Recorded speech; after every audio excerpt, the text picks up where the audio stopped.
Doutor Carlos Alberto, prazer, obrigado pelos esclarecimentos. O senhor tem, eu gostaria que o senhor anotasse, eu tenho somente 10 minutos, alinhasse aí e pudesse responder. O senhor tem conhecimento sobre o motivo da saída do seu antecessor, José Maria Rabelo? Que tipo de problema que foi num momento atípico, logo na véspera de uma eleição? É um momento que, em geral, eu já tenho experiência de governo, que não se faz mudanças em cargos estratégicos, mas queria saber a motivação que deu essa transição em plena véspera da eleição.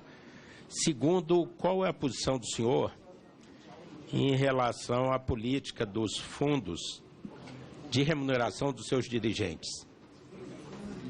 Vocês, na discussão, que vocês acham legítimo, a avaliação de vocês que é legítimo a prática de bônus, já considerando que os salários não são nada baixos, inclusive são muito superiores ao teto do serviço público. A questão da bonificação, que já deu polêmica em alguns fundos. Por outro lado, também a questão da participação em conselhos, onde os fundos têm controle. O que a gente percebe é que alguns dirigentes podem chegar aí a salários em torno de R$100 mil, R$120 mil, dependendo da composição de bônus e conselhos. Acho que é um exagero e que não trabalha no sentido do equilíbrio, não é um bom exemplo, vamos dizer assim, já que os salários não são nada baixos, principalmente dos principais fundos. Em terceiro lugar, não lhe parece estranha essa preferência por bancos de segunda linha, Banco Santos, Banco Cruzeiro do Sul, BVA, que foi um fenômeno, a Topázio, o BVA? O senhor acha normal um fundo de previdência injetar R$50 milhões nos 2 meses anteriores à intervenção do Banco Central? Isso revela uma análise de risco prudente e de qualidade?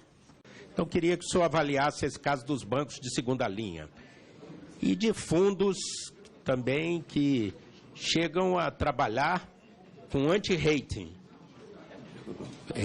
títulos da Venezuela e da Argentina. Não sei se as agências internacionais de rating recomendariam, mas alguns fundos, de forma indireta, trabalharam com os países de mais alto risco no Brasil. O que a Previc acha e tem feito em relação a isso? Outra coisa que chama atenção, e eu queria seu comentário da avaliação das investigações, das auditorias,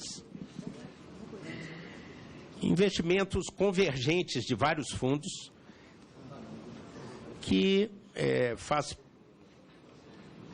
pressupor algum mecanismo de coordenação, de ação coordenada, que seria normal numa Vale do Rio Doce, numa Embraer, numa Petrobras, ou até, vamos lá, no Grupo X, o empresário Eike Batista ia ser o homem mais rico do mundo, então a miragem podia convencer, a posteriori nós percebemos a inconsistência. A Sete Brasil também viveu disso, mas tem alguns. O Fundo Galileu, todo mundo sabia que a Universidade Gama Filho estava em gravíssimas dificuldades. De repente, como é que convergem?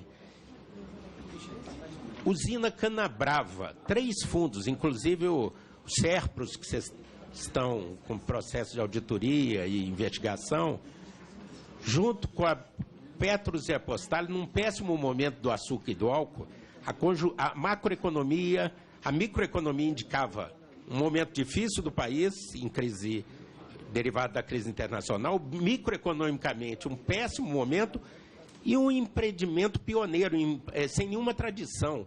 Como é que 3 fundos procuram coordenadamente uma alternativa dessa, sendo que a empresa não tinha nenhuma tradição? a reflexão que vocês têm. Eu acho que um fundo, como investidor institucional, ele tem que ser conservador e prudente. A nossa renda fixa remunera muito bem, mas não é eterna essa posição. Mas na renda variável, nas participações, procurar coisa de mais consistência. Mas, por exemplo, sobre isso, o Fundo Galileu e a Canabrava, que vocês têm apurado, porque foram investimentos que micaram, que estão lançados já nos balanços como perda total, e eu jamais aconselharia como consultor um fundo ir nesse caminho. Outros, como o Grupo X, que causaram prejuízos enormes, alguns fundos, Sete Brasil também, mas quando a Sete Brasil, por exemplo, surge na Lava Jato, qual é a ação da Previc? Nas delações premiadas, a Sete Brasil aparece como sujeito ativo de corrupção e de propinas. Qual é a ação? Vendo que há uma concentração significativa de fundos, a Previ foi muito mais prudente, mas outros entraram de cabeça. Qual é a ação da Previc? Já foi perguntado, queria que o senhor... Quais são os fundos hoje sob auditoria desses 4? Com notificação, com ameaça de intervenção, com algumas com condenação judicial ou processo no Ministério Público, que é a Previc desses 4, dos 4 da Previ, Petros, Funcef e Postales. E qual é a avaliação do padrão de governança desses 4 fundos? Me parece, antecipando, queria testar, doutor Carlos,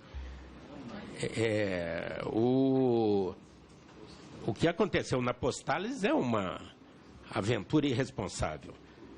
A Previ, até segundo momento, parece uma coisa mais sólida, mas eu queria ver a avaliação hoje, a partir de quais fundos estão sob auditoria, foram notificados ou tem ameaça de intervenção ou condenações judiciais e diretores e os fundos.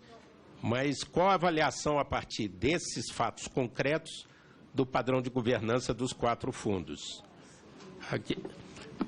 E, por último, assim, uma questão, antepenúltima questão, a penúltima questão, lhe parece estranho alguém transitar as regras de quarentena e de ética? De repente, um ator denunciado na Lava Jato, pelo delator Carlos Alberto Pereira, doutor Humberto Pires Graudes, ele passeou pelo BVA, pelo Fundo Multner, pela Planer, e aí depois tem passagem pela Petros e a Funcef. Não seria, no mínimo, prudente que ele se afastasse com esse histórico aí? Há alguma recomendação da Previc?